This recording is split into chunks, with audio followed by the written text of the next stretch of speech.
در زمینه سیاست معارف پرورانه سرور دولت محترم امامعلی رحمان روی کار آمدن تشبس‌های در سمت بلند برداشتن مقام علم و معرفت و نفوذ و اعتبار آموزگار در جامعه در ناحیه وسیع غالبان دور آزمون‌های جمهوری فروغ صبح دانایی کتاب است علم فروغ معرفت تاجیکستان وطن عزیز من از ناحیه وسیع آنها را رئیس ناحیه و دیگر راهبران گرم و صمیمی با گل و گلدسته‌ها استقبال گرفتند. طول 4 سال است که در آزمون جمهوری فروغ صبح دانایی کتاب است. از روی نمونه ادبیات کودکان، نورسان و آثار شفاهی اشتراک می‌ورزم. زیاده 500 کتاب خوانده 3000 بیت از یاد کردم و در دور جمهوری آزمون فروغ صبح دانایی کتاب باشد غالبیت را به دست آوردم. بسیار شاد هستم که امروز غالب دور جمهوری آزمون فروغ صبح دانایی کتاب است گردیدم.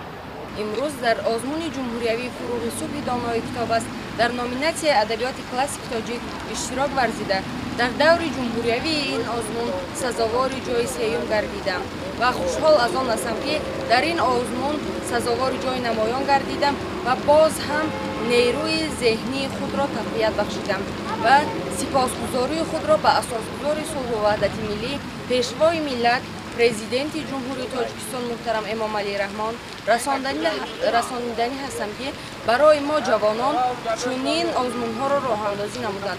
من اشتراکی آزمون جمهوری تاجیکستان وطن عزیز من طول 4 سال است که در این آزمون اشتراک میکنم و خوشبختانه سال 4 سزاوار جای دیوم گشتم. من میهنداری خود را سراول به اساسگزار صلح و وحدت ملی پیشوای ملت پرزیدنت جمهوری تاجیکستان محترم امامعلی رحمان میهنداری خویش را میرسانم که چنین آزمون‌ها چنین چاره‌بینی‌ها را برای ما یعنی راه اندازی میکنند و در آنها اشتراک کرده خودم سخت‌تر می‌گیرم. با افتخار غالبان آزمون‌ها در این روز در میدان گلگشت مرکز ناحیه با اشتراک نزدیکان و پیوندان غالبان، استادان و همکسبان، نمایندگان شعبه معارف و مدیران بخش و شعبه‌های دستگاه رئیس ناحیه با ابتکار مقامات اجرایی حاکمیت دولتی ناحیه همایش ادانه دایر کرده شده. در آن رئیس ناحیه واسع غالبان آزمون‌های جمهوری را با این دستاوردشان تبریک نموده تاکید نمودند که با اشتراک غالبان آزمون‌ها همین گونه واقعی‌ها در همه 72 مؤسسه تعلیمی ناحیه برگزار کرده شده تا اینکه کار غالبان برای دیگران نمونه عبرت گردد.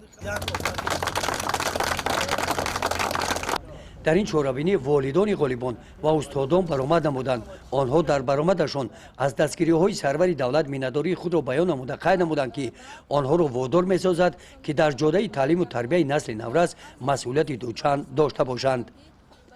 گزارش خواجه نظریف خدای نظر ظهوروف از ناحیه واسع برای برنامه اطلاعاتی نوید.